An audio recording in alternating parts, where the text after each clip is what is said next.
My friend has a nativity scene, unlike any I have ever seen before. It has only 3 figures: Mary, Joseph, and Jesus.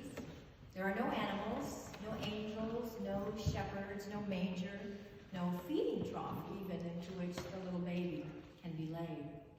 The newborn Jesus is wrapped in swaddling cloth, a tiny bundled babe, and Mary is reclining, with her arm crooked just so that she can nestle the tiny baby near her breast. And Joseph is kneeling, his hands cupped and extended, outstretched, ready to receive the child. The nativity scene is meant to be interactive in the household where it is displayed, where people are invited to move the tiny baby from Mary's warm embrace to Joseph's welcoming hands, back and forth from the ready arms of a loving father to a loving mother, and back again. The only reasonable place to lay down the child is in loving arms. How lovely. In 1990, I was serving a small congregation in northern Michigan, consisting primarily of farmers known for their delicious apples and cherries. My eldest child, Alexis, was 3 that year, and so was a little boy named Kenny. Kenny was the youngest of 5 children, and his mother was our organist. Knowing that we could count on these 2 little ones being present on December 24th, we planned to include them in a touching conclusion to the Christmas Eve service. As the lights were dimmed and our candles were lit, the congregation would sing Silent Night. And as we did, Alexis and Kenny, dressed as Mary and Joseph, would walk down the center aisle to a manger filled with clean straw for the baby Jesus. Alexis would carry a baby doll and place it lovingly in the manger, and then both children would kneel beside it. Simple. And so lovely.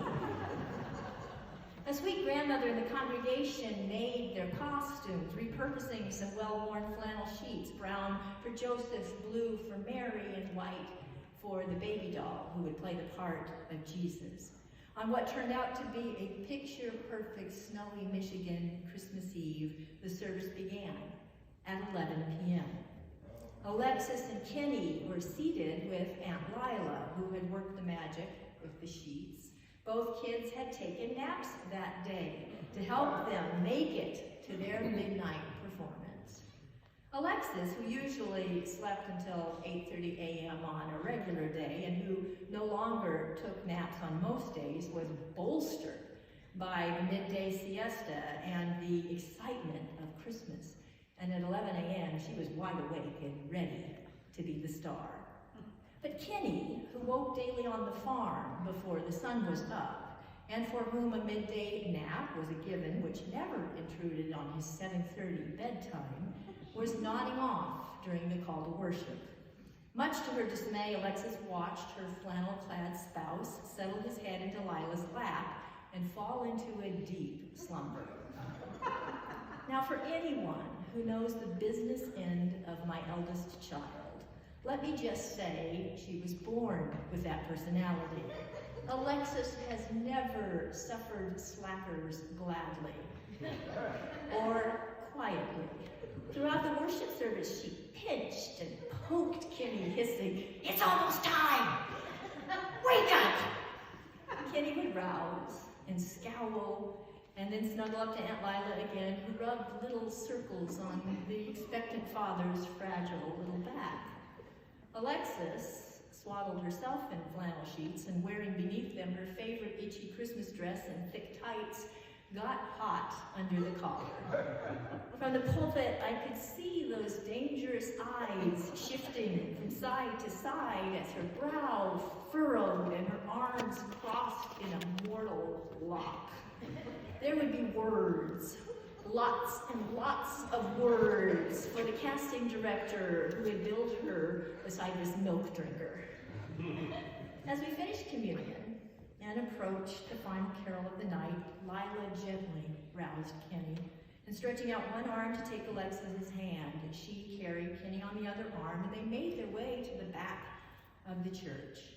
From where we sat in the front, Kenny's mom and I could both see Kenny's knees buckle underneath him when he was set on the ground. Alexis let out a loud expulsion of air, which sent the ringlets around her face flying, and we all wondered if Mary was going to be a single mother tonight, delivering this baby to the manger all alone. But Kenny rallied, and instinctively he reached out and took Alexis's little hand, and they began walking down the aisle. So cute. And not how they had practiced this. And it meant Alexis couldn't cradle the baby doll the way she had practiced and the way she wanted to. In frustration, Alexis improvised, grabbing the doll by one hand and swinging it violently back and forth as she marched like a Prussian soldier up the aisle, Kenny practically dragging her. Kenny's face was still pink from Lila's warm shoulder, and he smiled beatifically at all of his friends and relatives who filled the church on this holy night. Radiating kindness, he escorted the tired mother and child to the manger. So lovely. Glaring at Kenny, Alexis dropped the doll in the manger and scurried over to Lila's outstretched arms. Remembering his cue, Kenny knelt by the manger and gazed at that cattywampus baby sprawled across the straw, and then up at his mom at the organ bench. There wasn't a dry eye in the house, because as you know, laughter leaks out of your face when you work too hard to suppress it. What do we really mean when we claim that we are preparing a place for the Christ child to enter our lives? Amid our own tiredness and crankiness and frustration, under the influence of our pride and bitterness or disillusionment, how do we keep our arms in position to receive the Christ child? And further, what does it say about our understanding of who God is and what God requires of us, that we name this incarnation as the fullest expression of God's character? If this vulnerable infant human, born among poor agrarian people, in a room where animals feed, if this is God, then what does that mean? In a 2014 On Being broadcast, the author Parker Palmer shares childhood memories of Christmas Eve in his own rural Methodist church.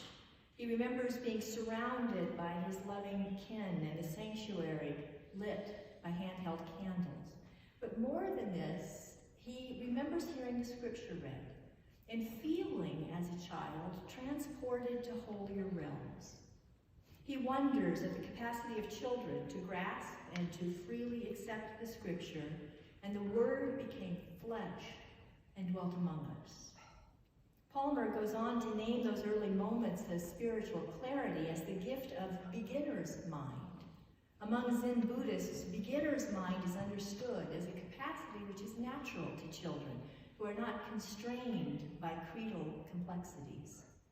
In innocence and simplicity, children can comprehend that something as airy and pure as a word could take on flesh and be manifested before us. Now 80, Palmer says he longs for words like love, truth, and justice to become flesh and dwell among us. Palmer says Christmas is a reminder that I'm invited to be born again and again in the shape of my God-given self, born in all the vulnerability of the Christmas story. It's a story that's hard to retrieve in a culture that commercializes this holy day nearly to death, and in churches more drawn to triumphalism and ecclesiastical bling than to the riskiness of the real thing. But the story's simple meaning is clear to beginner's mind, a mind I long to reclaim. On that snowy Michigan night, when we dared to expect a couple of 3-year-olds to dramatize for us the arrival of Christ, love was incarnated, and God was present. She was cradling Joseph's head in her lap and leading the fretful Mary gently by the hand. She kept them both safe and provided them soft, warm clothes for their special night.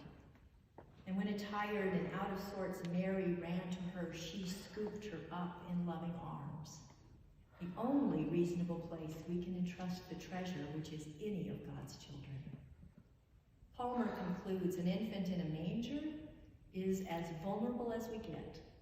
What an infant needs is not theological debate, but nurturing. The same is true of all the good words seated in our souls that cry out to become embodied in this broken world.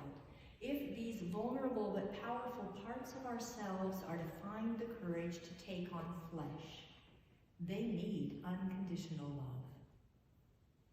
I'm grateful that God's unconditional love enveloped Alexis that night in the sheltering arms of beloved and beloving Lila. Last night, I pulled out our Taylor Light collection of nativity sets, and I looked reverently at the intimate scenes of that first holy night, rendered as they are by an endless array of artisans from across so many cultures. Each depiction offers a unique perspective on our sacred story, and I found myself wondering if we could render the whole Holy Family so that every character in that Trinity was held in loving arms, a safe embrace. Wouldn't that be lovely? Will you join me as we prepare to come to the Lord's table as we sing together our hymn,